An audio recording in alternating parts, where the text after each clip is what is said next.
नमस्कार साथियों। पहली बात, ना मैं गुरु हूं, ना मैं चेला हूं, ना मैं कोई आध्यात्मिक व्यक्ति हूं, ना मैं ढोंगी हूं, ना मैं पुजारी हूं, ना गुरु हूं। मैं एक साधारण मनुष्य हूं, बिगड़ा हुआ, जो बीड़ी सिगरेट भी पीता है, दारू भी पीता है, मुर्गा भी खाता है। सिर्फ एक गुण है कि सनातन ग्रंथों की व्याख्या के अनुसार सारी चीजें मैंने जो देख रहे हैं लोग एडवांस में प्रिडिक्ट की हैं, आगे भी करूंगा। लेकिन बहुत सा एक झुंड इकट्ठा हो गया है समाज में, जिसमें प्रशासन के लोग भी हैं, पत्रकार भी हैं, राजनीतिक चाटुकार भी हैं, सब तरह के जो एक इकोसिस्टम है वो सारा मेरे खिलाफ खड़ा हो गया है। वो मुझे ढोंगी बाबा टाइप, फलाना टाइप, ये बाबा बना हुआ है, भगवान बना हुआ है, फलाना बना हुआ है, इस तरह से प्रचारित करके सनातन ज्ञान को आगे ना आए विश्व के आगे, कि सनातन ज्ञान और देवी देवताओं की क्या शक्ति होती है। अगर ये कहीं समाज के सामने विश्व में बाहर आ गई तो सनातन का भयंकर प्रचार हो जाएगा, सनातन ऊपर उठ जाएगा। ये सारी शक्तियां इस कारण मेरे खिलाफ विरुद्ध, पहले तो इन्होंने झूठा साबित करने की कोशिश की, कुछ किया, कई कुछ किया, लेकिन बाद में ये लोग मेरे को कोई बाबा घोषित करने लग गए, ये भगवान बन रहा है। मैं बिल्कुल अहंकारी व्यक्ति नहीं हूं प्रभु, मेरे पर्सनल लोगों से पूछ लेना। मैं बीड़ी भी पीता हूं, सिगरेट भी पीता हूं, पैग भी पीता हूं, मुर्गा भी खाता हूं, अयासी भी करता हूं। मैं कोई भगवान नहीं हूं, ना गुरु हूं, ना चेला हूं, ना कोई आध्यात्मिक व्यक्ति हूं, सिर्फ सनातन ग्रंथों के ज्ञान के आधार पर। अब देखो, मुझे प्रमाण देने की आवश्यकता नहीं है। जो लोग मेरे को फॉलो कर रहे हैं, पुराने टाइम से पढ़ रहे हैं, मैंने कब से लिख रहा हूं, मैं बकवास कर रहा हूं कि भस्म कर दैत्य, जलंधर दैत्य का जो दोस्त है सेनापति टाइप, वो इस बार कैलाश मानसरोवर पर आक्रमण करने जा रहा है। मैं बार बार लिख रहा हूं, जाएगा, पहले जाएगा, जा रहा है। फिर एक पोस्ट और लिखी कि लाहौल स्पीति किन्नौर में गोला बारूद बिछा के निकल गया। फिर एक पोस्ट और लिखी, पहुंचने वाला है, फिर लिखा पहुंच गया। लेकिन ये जो वैज्ञानिक लोग हैं, पूरी दुनिया के बड़े वैज्ञानिक लोग आज माथा पकड़ के बैठे हुए हैं, सिर पीट रहे हैं अपना। ये असंभव कैसे हो गया? ये तो संभव ही नहीं है कि मानसून तिब्बत तक पहुंच जाए। ये परेशान है कि ज्ञात इतिहास में, आज तक के विश्व के ज्ञात इतिहास में कभी भी मानसून जो है वो तिब्बत में प्रवेश नहीं किया। लेकिन हम माथा पीट रहे हैं। भाई तुम करोड़ों अरबों के वैज्ञानिक हो, दुनिया भर, भारत के तो छोड़ो, दुनिया के बाकी बड़े देशों के वैज्ञानिक भी परेशान हो गए। क्या तुम दे पाए इस चीज की प्रेडिक्शन कि इस बार जो है मानसून तिब्बत में प्रवेश करेगा? मैंने थोड़ा अपनी पुराणों की भाषा में लिखा कि भस्म कर दैत्य अपनी पूरी सेना सहित कैलाश मानसरोवर पर आक्रमण करने जा रहा है। जल रूपी दैत्य, जलंधर दैत्य का सेनापति जल शक्ति के साथ आक्रमण करने जा रहा है। कब से चला रहा हूं, ग्लोबल वार्मिंग, फलाना। भाई यार, तुम इतने भारी ड्रामे करते हो अरबों रुपए के, किसी भी विश्व की एजेंसी ने प्रेडिक्ट किया या अंदेशा जताया आज तक कि मानसून जो है वो तिब्बत में चला जाएगा? अगर आपदा होती ना तो बता के नहीं आती, इमीडिएट कहीं भी कुछ हो जाता। मैं तो फरवरी 2025 से चला रहा हूं, 2023 से चला रहा हूं। मैंने तो ये कहा है कि जलंधर दैत्य से समुद्र टाइप समझ लो भाई, उसको हरा कर भगवान शिव ने यहां कैलाशों की स्थापना की, भूमि का वो किया, जिसमें फिर मनुष्य रहने लायक हो गए।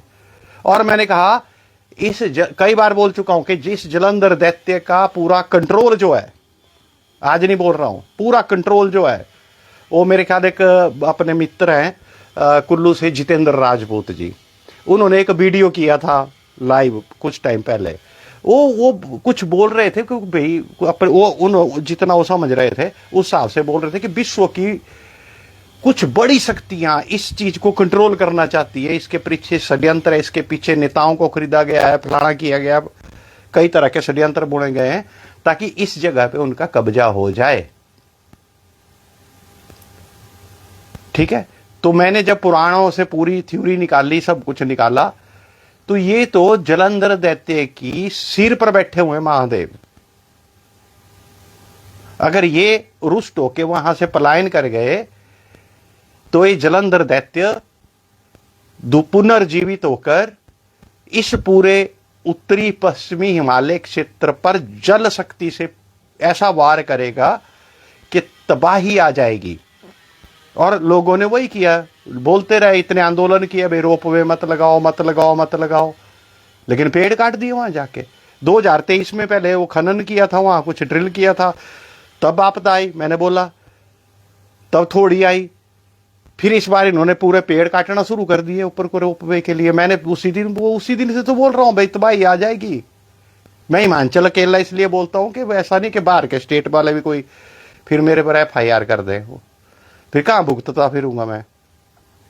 हिमाचल में तो जितनी मर्जी कर लेंगे, थोक के भाव निपट लूंगा मैं सबसे, है ना। फिर पंजाब को क्यों सजा मिल रही है? ओ भाई मेरे, जब यहां तबाही होगी, जल का आक्रमण होगा तो बह के तो पंजाब को ही जाएगा ना।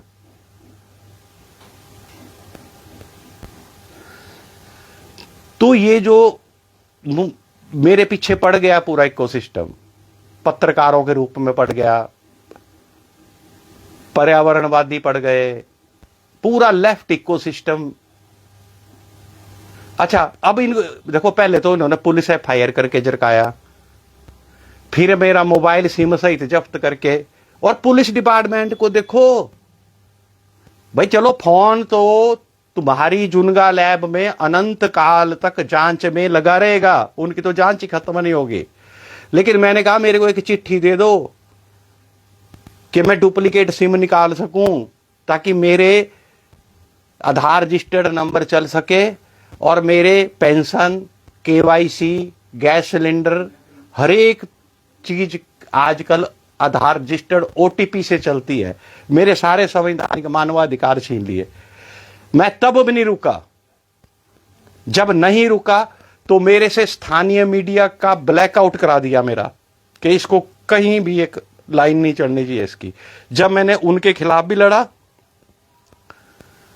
ठीक है, फिर मेरे खिलाफ कई पत्रकार खड़े कर दिए जो मुझे बुरा भला कहने लग गए, ठीक है। जब उनसे भी नहीं भिड़ा, फिर पॉलिटिकल राजनीति के चाटुकार आ गए। जब उससे भी वो हार गए, अब क्या कर रहे हैं?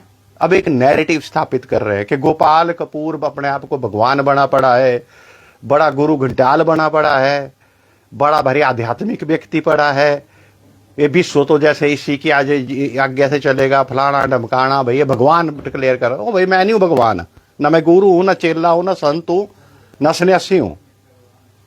मैं वासनाओं में लिप्त एक सामान्य इंसान हूं, जो बीड़ी भी पी रहा है, सिगरेट भी पी रहा है, दारू भी पी रहा है, मुर्गा भी खा रहा है, मटन भी खा रहा है, और इश्कबाजी की तो चलो उम्र चलेगी, वो भी काफी की हुई अपने टाइम पे, उसमें भी कहीं कुछ नहीं छोड़ा है, ठीक है। वो तो एक्सट्रीम से एक्सट्रीम जो सोच नहीं सकता कोई, उतनी भयंकर इश्कबाजी भी की है जिंदगी में। तो मैं एक वासनाओं में लिप्त एक सामान्य व्यक्ति हूं। इसलिए जो मीडिया, जो नैरेटिव कुछ लोग चला रहे हैं कि गोपाल कपूर ने अपने आप को भगवान, फिर ग्लोबल वार्मिंग, भाई तुम्हारी ग्लोबल वार्मिंग सारी इस उत्तर पश्चिमी हिमालय में ही आ रही है। ग्लोबल है तो ग्लोबल होनी चाहिए ना। स्विट्जरलैंड के आल्प्स रेंज में क्यों नहीं आ रही? वहां से तुम्हारी फंडिंग होती है एनवायरमेंटलिस्टों की। फिर अब जो इतनी अरबों की फंडिंग आएगी ग्रेटा थुनबर्ग की तरह, तो ये तो प्रशासन को भी खरीद लेंगे, शासन को भी, नेताओं को भी, यूनिवर्सिटियों को भी, दुनिया भर के NGO खड़े कर देंगे पर्यावरणवादी। पर्यावरण पर्यावरण पर्यावरण, भाई ठीक है, कुछ इफेक्ट है पर्यावरण का भी, 5-7% इफेक्ट है उसका। फिर दूसरा एक नैरेटिव चला देंगे, नदी नाले में घर बना दिए, नदी नाले में घर बना दिए, नदी नाले में घर। वह जो बनाए चलो बनाए 10-15% होंगे, लेकिन यहां तो पता ही नहीं लग रहा कहां से नदी पैदा हो जाए, कहां से नदी निकल जाए, कहां से जहां सैकड़ों सालों से बस्तियां हैं वहां से नाला खुद नया प्रकट हो जाए। यहां तो पता ही नहीं लग रहा है कुछ कहां क्या हो रहा है। पर्यावरणवादियों का नैरेटिव, पहला तो गाली दे देनी, नदी नाले में घर बना दिए, नदी नाले में घर बना दिए। फिर दूसरा, पेड़ काट दिए, पेड़ काट दिए, पेड़ काट दिए।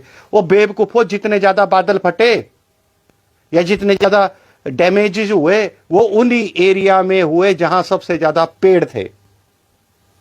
अभी भी देखो आप, सूखे जो पहाड़ है, मनाली में ही चले जाओ, एक तरफ ग्रीनरी है, जो एडी हाइड्रो टाइप ऊपर है वो सूखा पहाड़ है। सूखे पहाड़ तो वहां तो सुरक्षित है। जहां ज्यादा जंगल है, ज्यादा पेड़ है, वहीं तो सबसे ज्यादा नुकसान हुआ। पेड़ काट दिए, पेड़ काट दिए, नदी नाले में घर बना दिया, फलाना हो गया, ग्लोबल वार्मिंग हो गई।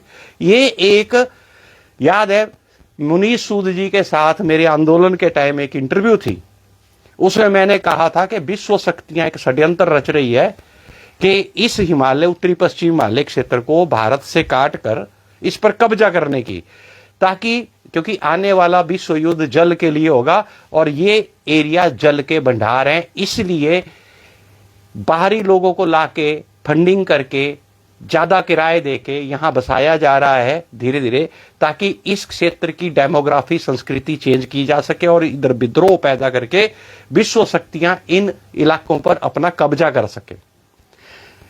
तो पत्रकार महोदय कहते ये आपका नई थ्योरियां हैं, हर कहीं उंगली कर देते हो, षड्यंत्र फलाना ढमकाना।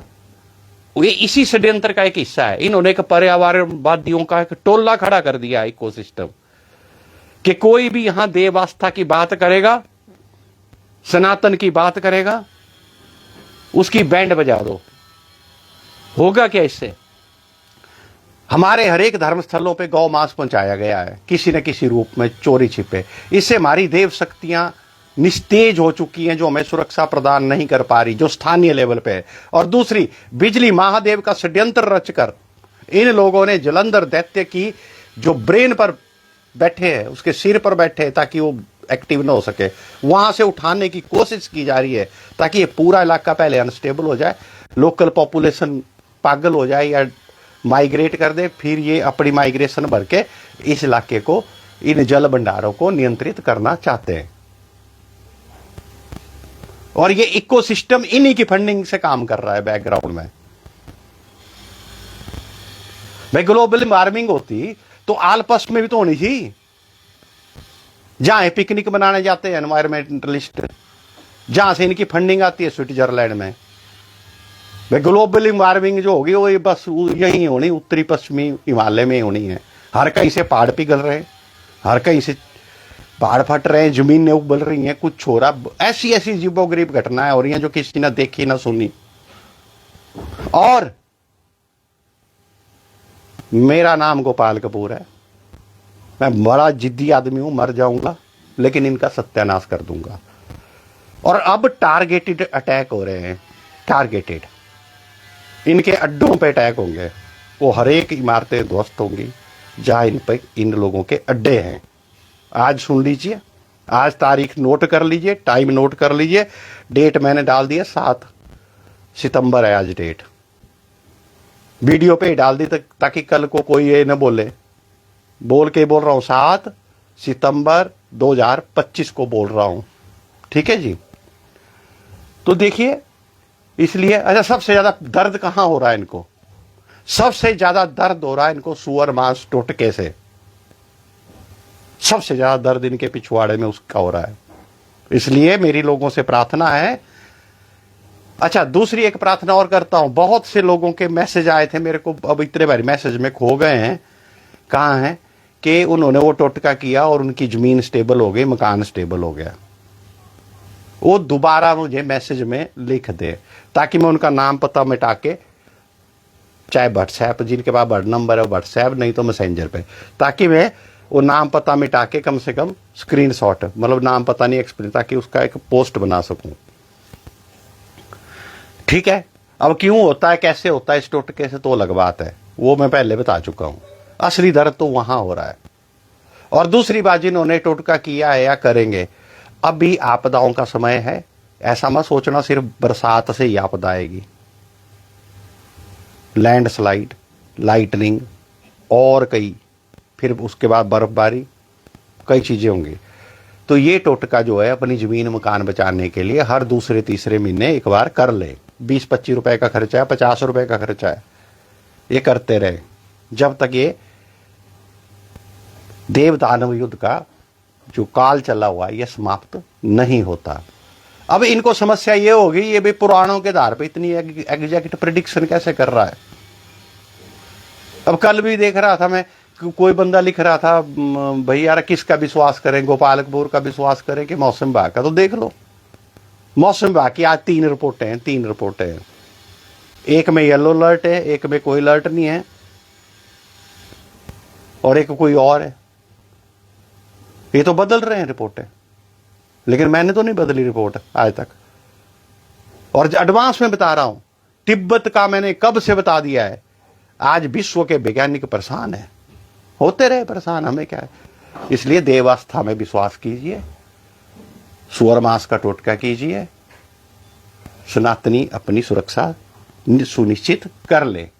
धन्यवाद। जय हिंद, जय सनातन।